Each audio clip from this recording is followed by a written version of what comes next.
Salut tout le monde, c'est Randy Stark et bienvenue sur ma chaîne là où passionné rime avec une qualité Figuarts 0. Elle a été annoncée depuis avril 2023. Je me posais la question s'il fallait que j'achète celle-ci ou la Master List de Ichiban Kuji Dragon Ball vs Omnibus Beast. Et en voyant les photos définitives du Gohan Beast, et ben je me suis rabattu du coup sur la Figuarts 0. Gohan Beast de chez Tamashii Nation du film Dragon Ball Super Héros. On se fait ça ensemble, c'est parti!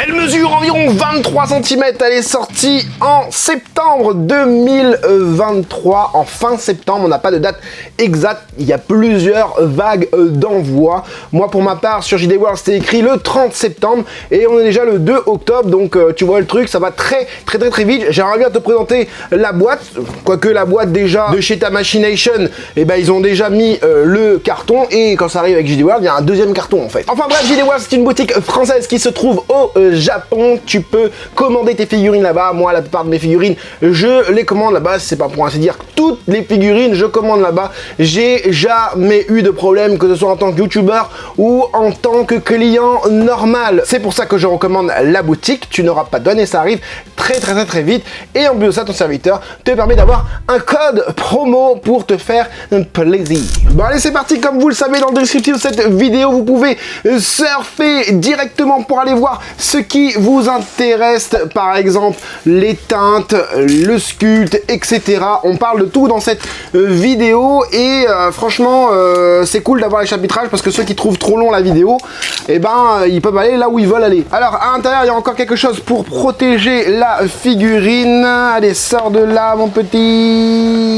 Youhou. Même le carton de Tamashii Nation, les vrais collectionneurs ils le gardent hein. Moi j'ai encore mon carton de la Goku SSJ3 derrière. Allez bon ça on s'en fout hein. La boîte elle est commasse. Oui j'ai pas pu le dire dans cette vidéo. Donc voilà, plutôt cool hein, comme ça hein, avec la photo promotionnelle hein. Donc là le Gohan sympathique, la boîte en mode métal et tout. De l'autre côté qu'est-ce que ça donne? Ça donne ça, Figuarts 0, Gohan pardon, Makanko Sapo, et au-dessus, dessus elle est belle aussi comme ça là, et à l'intérieur donc une boîte avec une visibilité à l'intérieur, je sais plus comment on appelle ça, et le sticker d'authenticité de la Toei Animation. Allez, bah ouais il faut encore ouvrir hein. Tac tac. Alors on a la notice de montage juste ici, on a de quoi tirer la boîte par ici. Viens ici mon coco. Viens ici. J'ai dit viens ici, il veut pas venir. Voilà. Bon, à l'intérieur, la figurine, elle est ainsi. Hop. De quoi exhiber le visage du Gohan. Est-ce qu'on peut déjà... Ouais, on peut déjà toucher son visage. Il est pas très texturé. On ouvre sur les côtés.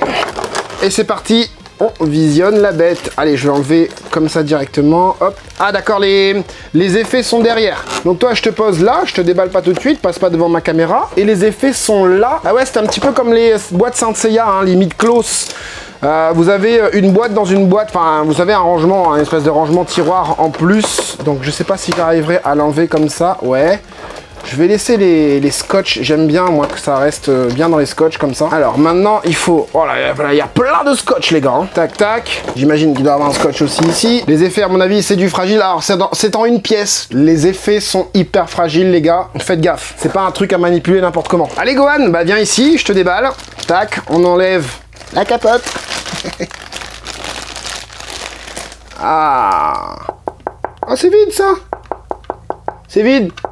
Entrez. Alors, qu'est-ce que ça dit? Bah c'est pas mal. C'est pas exactement le produit promotionnel, mais c'est plutôt pas mal. Moi j'aime bien. Il y aura des choses à dire. Waouh, oui, il y a des choses à dire là. On va lui mettre ses effets. Donc en fait, il y a un détrompeur juste ici. Et bon, je vais vous montrer tout de suite. En fait, au niveau des doigts, j'avais l'impression que les doigts étaient hyper longs. Regarde là, tu vois, t'as l'impression que les doigts sont hyper longs, mais en fait... il y a justement le détrompeur des doigts. Et j'avais l'impression que ces doigts étaient vraiment trop longs pour ce que c'était. Tu vois, quand tu viens regarder comme ça, tu te dis, mais les doigts, ils sont beaucoup trop longs. Et c'est ce que j'avais vu sur Twitter. Et encore une fois, bah, il faut attendre toujours que la figurine arrive à la maison pour avoir son dernier jugement. Alors, comment se met ce fameux truc? Ah bah, attends, je suis bête, mais je vais regarder ça d'abord.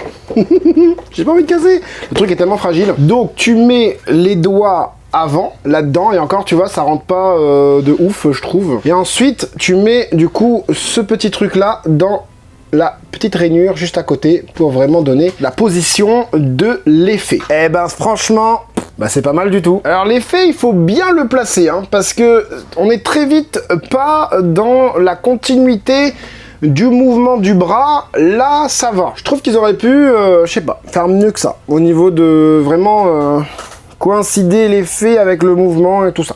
Enfin bref, au niveau de la pose de cette figurine, de ce personnage, on est sur une pose emblématique, bien évidemment, la dernière attaque du Gohan Beast face à Cell Max. Alors j'aurais bien aimé avoir un Cell Max pour le mettre à côté, mais malheureusement j'en ai pas, de la Master Lease Ichiban Kuji. On a du coup un socle ici, en forme de cailloux rocheux, craquelés et tout ça, plutôt bien fait, avec des vagues de ki de deux couleurs différentes, un vert qui part sur du bleu cyan, et rouge qui repart sur du blanc.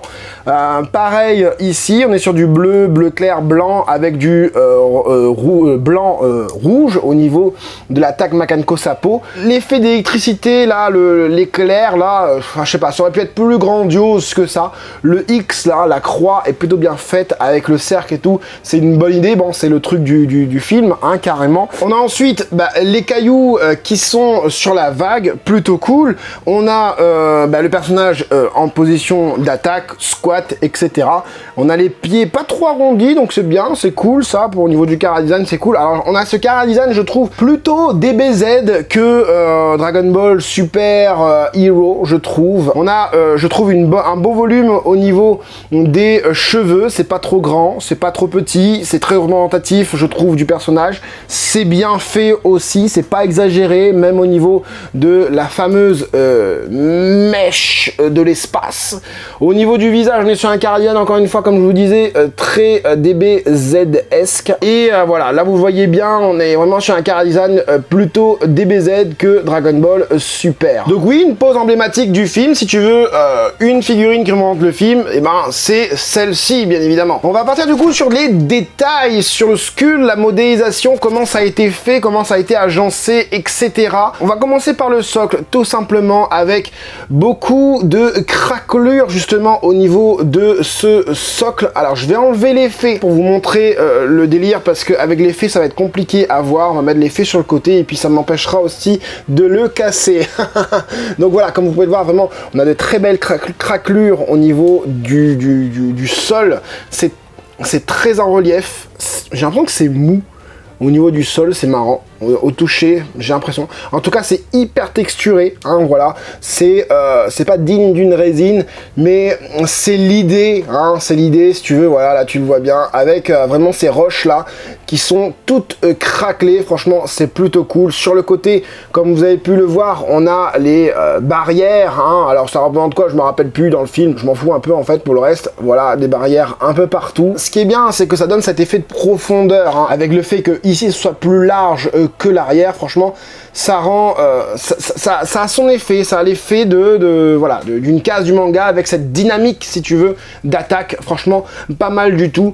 Ensuite, on a les cailloux aussi qui sont positionnés juste ici, qui sont plutôt bien faits aussi. On a vraiment cette sensation de cailloux. Bon, la couleur te donne vraiment cette sensation de plastique, malheureusement, mais bon, voilà. On a ces effets aussi de vagues avec tout un truc ciselé avec le mouvement du plastique transparent que vous avez ici. Oui, parce que c'est transparent, tout simplement.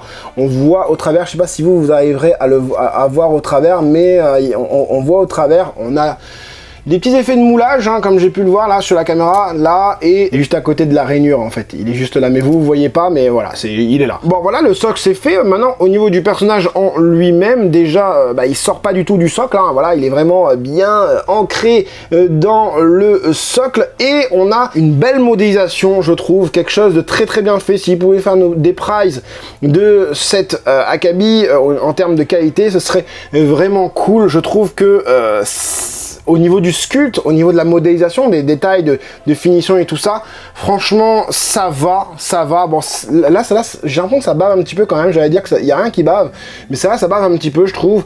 Par contre, à l'avant et sur le côté, là, les deux petites déchirures qu'on a ici, là, c'est vraiment bien fait, on voit la peau en dessous, il n'y a rien qui bave en termes de sculpte, et même en termes de couleur d'ailleurs, il n'y a rien qui bave. Après, ensuite, on a vraiment une modélisation vraiment superbe, puisqu'il y a quand même des damages au niveau de son doggy, hein, vous pouvez le voir, des petites traces comme ça qu'on a l'habitude de voir pour les Ichiban Kuji. Je me demande bien si justement ils n'ont pas repris les petits tampons là pour faire les damages comme ça fait un espèce de truc de sapin là ou je sais pas quoi. On a des stries ici au niveau du pantalon, les plis sont hyper cohérents et on a cette sensation encore une fois de dynamisme hein, dans le sculpte, mais aussi ce côté très DBZ hein, moi que j'adore en tout cas. Hein.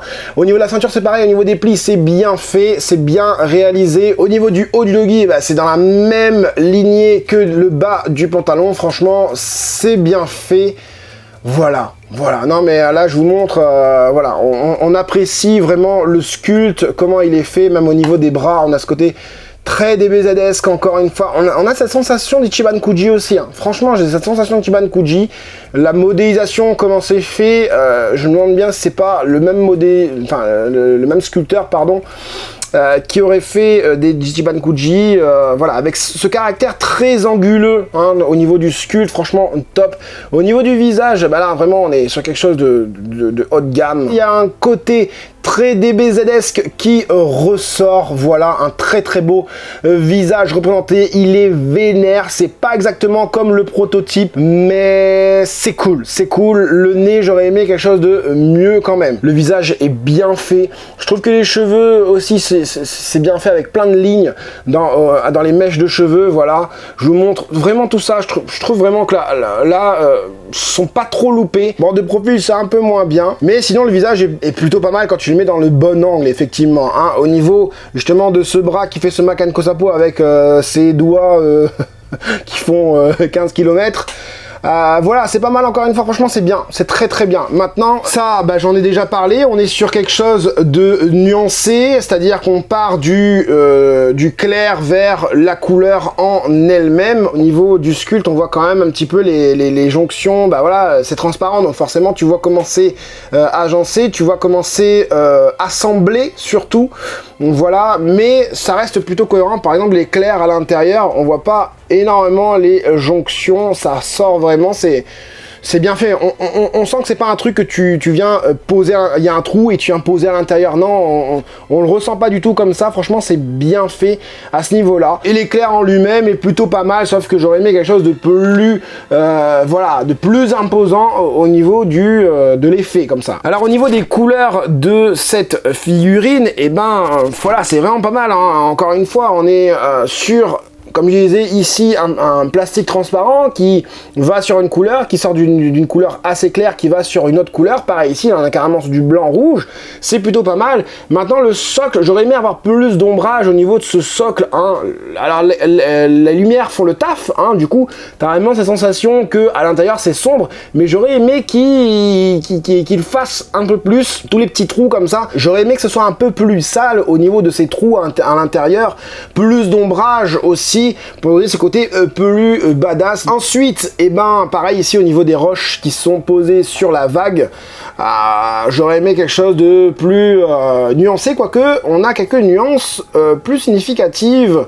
Justement, ces roches là, vous le voyez, là avec deux couleurs, un bleu clair qui part sur du bleu foncé. Je vais tourner un peu plus la figurine, voilà. Et pareil sur les autres, on a effectivement une petite nuance qui se crée sur ces cailloux collés sur la vague de ki. Au niveau des bottes, on a aussi du dégradé avec une couleur plus foncée en bas des bottes et une couleur plus claire quand tu remontes. On a quelques dégradés sur le pantalon, plutôt bien fait aussi. On a vraiment ce côté noir qui fait tout le tour là de la jambe, ça sort d'ici, ça vient ici et ça vient là, noir mauve bien évidemment, avec un côté plus clair ici et là. Alors est-ce que c'est cohérent? J'ai pas vraiment l'impression, quoique peut-être avec l'attaque, la lumière qui vient ici, donc la lumière elle vient de ce côté là, donc ouais c'est plutôt cohérent. Donc oui effectivement l'ombre du genou, l'ombre du genou vient se percuter ici, se répercuter ici pardon. Et effectivement ici c'est un peu plus clair, ici aussi, pareil à l'arrière comme vous voyez on a du dégradé, hein, plutôt simple hein, le dégradé. Hein. On part du coup sur encore une fois sur d'une espèce de noir foncé qui finit sur du mauve, on est sur une couleur mauve Doggy, GX Materia, Piccolo, hein, voilà, donc en même temps c'est ça. Et puis on a quand même encore des dégradés au niveau de la ceinture pour venir mettre en valeur les plis de la ceinture. Par contre je sais pas si vous allez le voir, moi je le vois bien, peut-être à l'arrière. Ouais, à l'arrière vous allez un petit peu mieux le voir, on le voit bien ici, hein, le dégradé qui part sur du rouge plus clair. Au niveau des cheveux aussi, on a du dégradé au niveau du cheveu, donc à la base on a ce gris assez foncé qui part sur du gris un peu plus clair. J'aurais aimé sur les cheveux avoir une couleur nacrée, hein, une couleur métallisé limite. La couleur nacrée c'est un peu mieux parce que du coup ça fait des reflets un peu violacés, verts et tout ça, bah, un petit peu comme le bas du socle. J'aurais aimé avoir ça pour les cheveux au niveau des couleurs. Et ensuite au niveau de la couleur de la peau, on n'est pas du tout sur un Gohan Beast Palo, on est sur une peau plutôt bronzée, je trouve. Je ressens pas du tout ce côté pâle qui Toriyama aurait voulu mettre dans le film. Non, je ressens encore une fois un côté DBZ, même au niveau de la couleur, avec encore une fois des dégradés plutôt bien positionnés. Alors les dégradés sont plutôt aléatoires, hein, les dégradés un petit peu ici, une couleur foncée ici qui part sur du plus clair et tout ça. Franchement, c'est vraiment bien fait. Même à l'intérieur ici, c'est plus foncé qu'au niveau des pecs. Franchement, c'est vraiment bien fait. Au niveau du visage, on est sur quelque chose de très clair sur le visage, et sur le côté bah, ça s'assombrit légèrement, pas comme en dessous du menton, mais pas mal du tout. Dégradé au niveau des cheveux, c'est bon, j'ai déjà dit, vraiment pas mal. En termes d'aspect visuel, on a une figurine qui est mat dans l'ensemble. Peut-être les cheveux brillent légèrement, vraiment légèrement, mais pas du tout comme les Blood of Science par exemple. Et vraiment l'aspect de la figurine est vraiment très mat. Ici ça brille aussi légèrement au niveau, pas légèrement mais beaucoup même, au niveau, on a cet effet nacré hein, ici au niveau de la vague, que ce soit le rouge ou le vert. Franchement, super beau. J'ai quand même cette sensation, là, en remettant l'effet, j'ai cette sensation que les sourcils sont métallisés. Dites-moi, hein, moi je trouve que, ouais, c'est métallisé. Voilà, il est beau, hein. Il est beau. Hein, on va me dire qu'il est pas beau après. Bien sûr qu'il est beau, franchement, il est beau. Il est super beau. Ah, du coup, je regarde la photo promotionnelle qui est juste là. Et je regarde ce que j'ai à mon écran. Ouais, ça manque un petit peu d'ouverture au niveau des yeux. La tête est un peu plus penchée aussi, j'ai l'impression. Mais non, ça fait le café. Hein. Ça fait le café. Hein. Franchement, il n'y a pas trop de différence par rapport aux produits promotionnels de ce que j'ai pu voir, par exemple, au niveau de Twitter, par exemple. Hein. Il est japonais qui savent pas prendre des photos. Allez, ils nous disent du 23 cm pour cette figurine. Et ouais, bah, là, on se ment pas. Hein. Voilà, 23 cm, clairement... c'est pas plus haut, hein, tu vois. La figurine, c'est comme si c'était une prize, mais une prize de luxe, quoi. Une prize de luxe. Alors malheureusement, je n'ai rien de Dragon Ball Super pour matcher ça. J'aurais aimé avoir le sel, l'orange sel. Non, pas l'orange sel. Si, un orange piccolo, ça aurait été bien, mais un sel max, ça aurait été bien aussi. Peut-être, pour la prochaine Kiban Kuji, hein, je pense que oui, d'ailleurs. Que l'orange piccolo il va finir à la maison, je pourrais les mettre les deux ensemble. Bon alors, quel est mon avis concernant cette Figuarts Zero, ce petit diorama de chez Tamashii Nation, comparé à ce que j'ai l'habitude de collectionner en termes de sculpte, bien évidemment, en termes de modélisation. Je trouve qu'on est sur une très bonne figurine en termes de qualité, que ce soit au niveau des peintures, que ce soit au niveau de la finition, des détails, etc. Certes, la proposition aurait pu être meilleure avec des effets un peu plus, je sais pas, un peu plus gigantesque, par exemple, un peu plus imposant, par exemple aussi. Le socle, il y en a qui peuvent ne pas aimer, par exemple au niveau des couleurs, etc. Je trouve que c'est un bon diorama. Si j'ai acheté cette figurine, c'est tout simplement parce que La Master Lease ne m'avait pas convaincu sur les photos produits définitifs, bien évidemment. Rappelez-vous, j'ai déballé une Master Lease, hein, la Master Lease de Johnny je l'ai encore là, tiens. D'ailleurs, je l'ai pas comparé, en même temps, j'ai déjà tout rangé. En custom, hein, allez voir la vidéo, j'ai fait le déballage pour avoir vu l'autre figurine. C'est équivalent, c'est juste la différence, c'est quoi? C'est la taille. Et pourquoi je prends une figurine de taille type Prize Bond Presto? Tout simplement pour pouvoir un jour me faire la représentation du film, hein, c'est pas un film énormissime, de me faire la représentation du film Dragon Ball Super Héros avec pourquoi pas Gohan Beast, enfin pourquoi pas, c'est sûr, Gohan Beast, mais aussi Piccolo de la prochaine Ichiban Kuji, et un de ces quatre, il va falloir que je me prenne le Cell Max d'une précédente Ichiban Kuji fait par Iwakura, le truc qui déchire, etc. Il va falloir que je me la procure. Donc de dire que c'est la meilleure Gohan Beast sortie à ce jour, ça dépend de tes attentes, ça dépend des attentes de chacun d'ailleurs. Moi, pour moi, par rapport à mes attentes, de ce que je voulais en termes de taille, d'échelle, par rapport à ce que je vais faire avec cette figurine, elle est nickel, elle est impeccable, c'est ce que je voulais. On a une très belle modélisation, on a des très bons dégradés, on a une belle finition, on a de très beaux détails, on a un sculpte très bien, encore une fois je me répète, hein, mais voilà, et on a une taille adéquate pour aller avec les Master Lease d'Ichiban Kuji qui sont sortis et qui sortiront. Donc je ne regrette pas du tout mon choix, je ne regrette pas d'avoir acheté celle-ci au lieu de la Master Lease. Si je dois représenter le film par rapport aux attentes que j'ai, et c'est sur celle-là que je vais me retourner moi. Si par exemple toi tu attends une figurine de 40 cm ou de 30 cm, peu importe, ce sera pas ça. Ne fais pas ton choix, ne porte pas ton choix là-dessus, va plutôt sur la Master Lease. En sachant que la Master Lease, au niveau des dégradés, c'est pas ouf, au niveau de la peinture, c'est pas ouf, au niveau aussi de la pose, faut pas prendre n'importe laquelle, faut prendre la Last One, donc ça coûte un peu plus cher, et tu n'as pas d'effet, tu n'as pas de diorama, tu n'auras pas d'effet, tu n'auras pas de diorama, quoi. Si j'ai un conseil à vous donner, ce n'est pas de choisir une figurine parce qu'un youtubeur l'aime, c'est parce que elle convient à vos attentes, pardon. N'oubliez pas, sur cette chaîne, je ne veux pas de moutons, j'aime bien quand ça discute entre nous, dans la passion, bien évidemment, hein, que ça discute, que tu me dises, moi j'aime pas parce que parce que j'attends ça. Et en fait, ça qui est bien, c'est que des fois, il y a des commentaires qui me disent, ouais, moi je préfère ça parce que nanana, et je trouve que ça c'est mieux parce que nanana.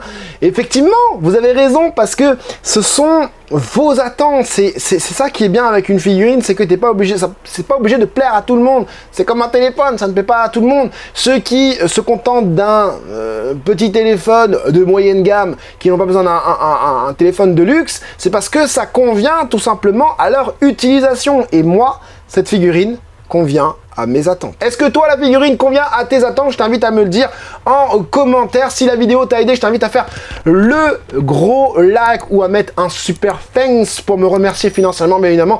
On a besoin d'argent pour faire les unboxings, bien évidemment. Donc, je vous remercie pour votre soutien. Je remercie, tiens, j'en passe aussi pour remercier les membres soutiens de la chaîne, les mastodontes de la chaîne.